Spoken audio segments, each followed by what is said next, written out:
Hey YouTube, and thank you for watching Junkworks Garage. I've got one of my magnets here.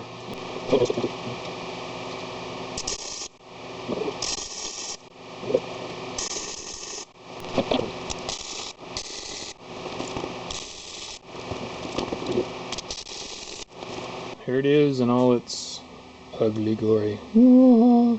I didn't even clean it up. Let you guys look at my nasty welds. First of all, I notice I'm not up in here raking my knuckles. Oh yeah, that is just awesome.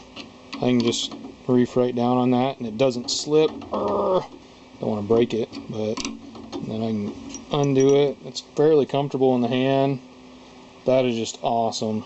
Something else I have, my old one had it tied to something here, so I'll put that back on. It's just a piece of string hooked there. It was actually something my grandfather did when I got it. This was tied on here.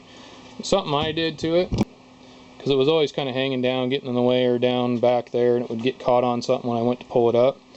But this keeps it so if I drop it, it doesn't hit the ground. But what I can do to keep it out of the way, stick it right there. I got a nice magnet right there. I just installed a door here, and I got to put these moldings back on here. And when you pop the nails out from the front, they tend to chip out and bust up things here. Now this molding isn't in that great a shape as it is, but I thought I'd use this as a teaching opportunity here.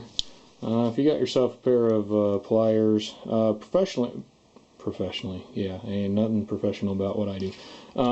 Personally, I like using side cutters or cutting dikes, wire cutters, whatever you want to call them. But I actually have these on me all the time, and they'll work.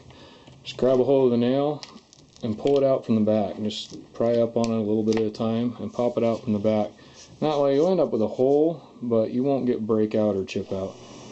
Okay, what you're going to do, you're going to take this out, and your little piece there, that little thing there, pull that out, put it directly into your gun. Now make sure, this is long enough. Some of these are longer, some of these are shorter.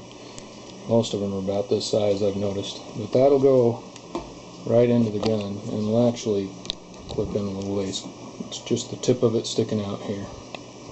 Now, it's up to you to find out if you're comfortable doing this with your gun, but I've done it. I haven't hurt it yet. So then, you can get on your screw in between here.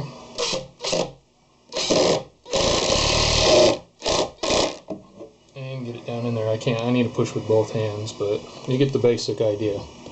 That just gives you as much room as you're going to get with a screw gun like this. They make things you can buy, but this is just a piece of wood, scrap piece with some nails through it. And a lot of times they'll put that on there, a piece of wood, and they'll paint it or stain it, and then flip it around, paint or stain this part, and it works fine.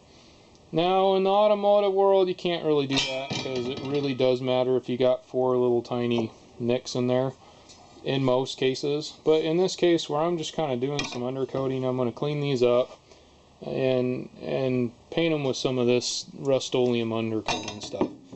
And I really don't care if it's perfect, to be honest. So it works great in this kind of situation. I can paint this side, flip it over, put that on there, paint this side, and those 4 little nicks down there you won't even be able to hardly tell they're there. If you, for some reason, like I did, need to pull out your sink here, and if you're putting on a new fixture here, you should go ahead and put that on while the sink is out, because it's much easier to get to all the stuff underneath here and hook it up. You can get under here and get to all this stuff and still be up here and kind of get it all straightened out and then tighten it all down. It's just a lot easier. Plus, if you have one of these that nut pulls out on here, you can get under here and plug that in a lot easier. Just a lot easier to put it on before you put the sink in. Here's a little trick. If you got a cowboy hat a little bit too big, if you get a good deal on one that's a little bit too big, go out, get yourself some of this rubberized foam weather strip. So you just take this, and it's got a sticky side on it, And after you peel this off, this isn't sticky here, this is dog going through the dog door. This is just a foam, it's not sticky, but on this side it's sticky. So you flip up your inside of your hat here, and underneath that, right where that rides, you're going to want to take and just put that foam all the way around inside there. Now depending on how big it is, you may be able to get away with just putting a little up front and a little in the back, and maybe not have it on the sides. You'll have to kind of decide for yourself on how much you need and don't need there.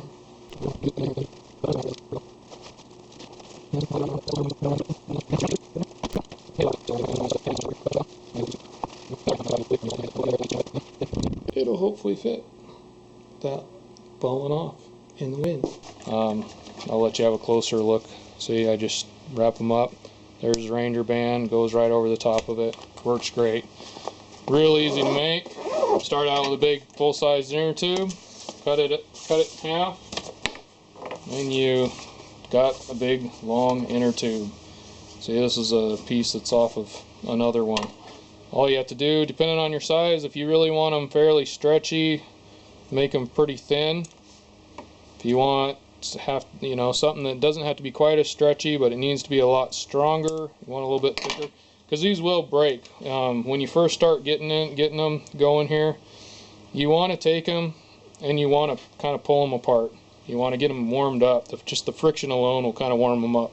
They really don't work as well when they're in the cold weather until you've done something like this. Get them stretched out, and then you just take them, put them over the top of your straps here, and that holds them fine. Well, get out there and get your junk working. Thanks for watching Junk Works Garage, where I'm proud to say I'm a jack of all and master of none. You all have a good one.